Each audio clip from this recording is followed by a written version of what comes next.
আমার সামনে একটা মেয়ে দাঁড়িয়ে আছে। মেয়েটা আমার চোখ খোলা দেখে মেয়েটা বলতে লাগলো, আপু এই ছেলেটার চোখ খুলেছে। তখন দেখলাম শফিক সাহেব, সাথে অনেক লোকজন। শফিক সাহেব আমার কাছে এসে আমার পাশে বসলো আর আমাকে বলতে লাগলো, বাবা এখন তুমি কেমন আছো? আমি বললাম, জি আঙ্কেল, অনেকটাই ভালো আছি। শফিক সাহেব বলল, তাহলে তোমার বাসা কোথায় আর তোমার বাবা মায়ের নাম কি? আমি একটু ভাব ধরে বললাম, আমার কিছু মনে পড়ছে না। ডাক্তার কিছু বলতে যাবে তার আগে আমি তাকে চোখের ইশারায় চুপ করিয়ে দিলাম। ডাক্তার আমার ইঙ্গিত পেয়ে বলতে লাগলো, রোগীর আগে সমস্ত স্মৃতি সে ভুলে গেছে। তখন শফিক সাহেব বলল, আচ্ছা তোমার নাম কি? আমি বললাম, জানি না স্যার, কিন্তু আমি এখানে কেন, আমাকে কে নিয়ে এসেছে? শফিক সাহেব বলল, আমি তোমাকে এখানে নিয়ে এসেছি। আর ডাক্তার সাহেবকে উদ্দেশ্য করে বলল, আর কতদিন লাগবে ও সুস্থ হতে? ডাক্তার বলল, আপনি চাইলে ওনাকে বাসায় নিয়ে যেতে পারেন। তখন শফিক সাহেব বলল, আচ্ছা ঠিক আছে। তারপর আমাকে তাদের বাসায় নিয়ে যায়। এটা কি বাড়ি নাকি রাজপ্রাসাদ তাই আমি বুঝতে পারছি না।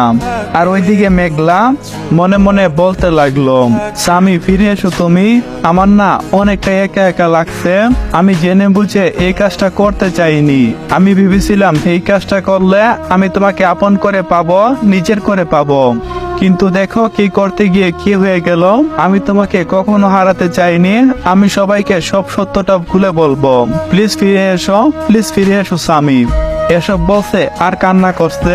কিন্তু ওই দিন যখন আমি সবার সামনে বলছিলাম আমি নির্দোষ, আমি কোনো কিছু করিনি, সবকিছু সাজানো, কিন্তু কেউ আমার কোনো কথা শুনলো না। মেঘলা তো দূরের মানুষ, নিজের ভালোবাসার মানুষ নিলাম, সেই তো আমাকে অবিশ্বাস করলো। আমাকে যখন বদ্ধ একটা করে আটকে রাখা হয়েছিল, তখন নীলা আমার নাম্বারে কল করে। আমি কলটা রিসিভ করতেই ওই পাশ থেকে বলতে লাগলো, স্বামী আমি তোমার কাছ থেকে কোলা আশা করি নাই। আমি বললাম, কি হয়েছে? আমি আবার কি করলাম? তখন নীলা যা বলল তা শুনে আমি আকাশ থেকে বললাম।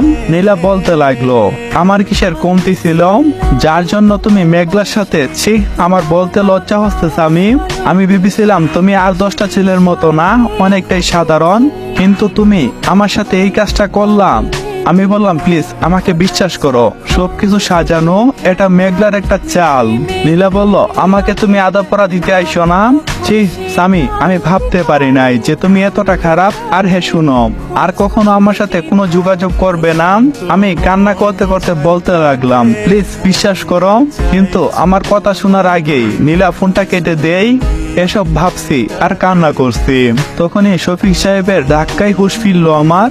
এই উমর, তুমি কান্না করছো কেন? উমর নামটা শুনে আমি এদিক ওদিক তাকালাম আর বলতে লাগলাম, উমরটা আবার কে? তখন শফিক সাহেবের কথাই বুঝতে পারলাম উনি আমাকে নতুন নাম দিয়েছেন। উনি আমাকে বলতে লাগলো, আজ থেকে আমি তোমাকে উমর বলেই ডাকবো। আমি বললাম, আচ্ছা আপনি আমার কি হন? তখন শফিক সাহেব বলল, তুমি আমাকে আঙ্কেল বলে ডাকতে পারো। আমি বললাম, আচ্ছা আঙ্কেল। তারপর শফিক সাহেব আমাকে তার সাথে করে তার পাশেই নিয়ে যায়। বাড়িটা অনেক বড়, গার্ডেনে অনেক ধরনের ফুল গাছ, মন মুগ্ধকর একটা দৃশ্য, যা দেখে মনটা ফুরফুরে হয়ে গেল। কিন্তু বুকের ভিতরে থাকা কষ্টগুলো যেন আমাকে কুরে কুরে খাচ্ছে। কোনোভাবে বলতে পারছি না সেই পুরনো স্মৃতিগুলো। বড্ড মনে পড়ছে আব্বু আর আম্মুকে। তারা কি করে আমাকে এতটা পর করে দিল। একবারও বোঝার চেষ্টা করলো না যে আমি নির্দোষ। আর ভাইয়ার কথা কি বলবো, ভাইয়া তো আমাকে চিনে আর আমাকে বিশ্বাসও করত। আমরা দুই ভাই না, একজন ভালো বন্ধুও বলতে পারেন, কিন্তু সে ভাই আমার গায়ে হাত তুলছে। এসব ভেবে চোখ দিয়ে আবারও পানি পড়ছে। তখন পিছে থেকে একটা মেয়ে বলল, এই ভাইয়া তুমি কান্না করছো কেন? আমি পিছনে তাকিয়ে দেখি একটা মেয়ে। শফিক সাহেব মেয়েটাকে দেখিয়ে বলল, ও হচ্ছে আমার মেয়ে, নাম নুসরাত, তোমার ছোট বোন। আমি বললাম, আচ্ছা। আমি বললাম, এই তো নুসরাত, কিছু নাম চোখে যেন কি পড়ছে। তখন নুসরাত বলল, না ভাইয়া, আমি স্পষ্ট বুঝতে পারছি তুমি কিছু একটা ভেবে কান্না করতেছ। আমি বললাম, তেমন কিছু নাম। তখন শফিক সাহেব বলল, আরে এগুলো বাদ দে, এখন ছেলেটা কত জার্নি করে আসছে, এমনিতেই ওর অবস্থা অনেকটাই খারাপ। আগে ওকে বাসার ভিতরে ঢুকতে দে, তারপর না হয় বিচার করিস। তোদের ভাই বোনের বিষয়ে আমি যাব না। এই বলে তিনি হাসতে লাগলেন। বাসার ভিতরে ঢুকতেই একটা মহিলা এসে আমাকে জড়িয়ে ধরল আর বলতে লাগলো, বাবা কেমন আছো তুমি? আমি তার দিকে হা করে তাকিয়ে আছি। উনি কি পাগল? চেনা নাই জানা নেই একটা ছেলেকে এভাবে জড়িয়ে ধরছে। আমি কিছু বলতে যাব তার আগে শফিক সাহেব বলতে লাগলো, আসলে উনি হচ্ছে তোমার আন্টি, আমার স্ত্রী আর নুসরাতের আম্মু। আমি বললাম আচ্ছা তাহলে এই ব্যাপার। আমি বললাম জি আন্টি, অনেকটাই ভালো আছি, আপনি ভালো আছেন? তখন আন্টি বলতে লাগলো, ছেলে বাসায় ফিরছে, মা কি ভালো না থেকে পারে? আসলে তারা অনেকটাই মিশুক, একদিনে আমাকে আপন করে নিয়েছে, তাও আবার এতটা ভাবতেই পারছি না। আমার মনে হচ্ছে শফিক সাহেব আমার বিষয়ে আগেও তাদেরকে বলছেন। আমাকে দেখিয়ে দিয়ে নুসরাতকে বলতে লাগলো, নুসরাত তোর ভাইকে উপরের রুমটা দেখিয়ে দে। নুসরাত আমাকে একটা রুম দেখিয়ে দিল।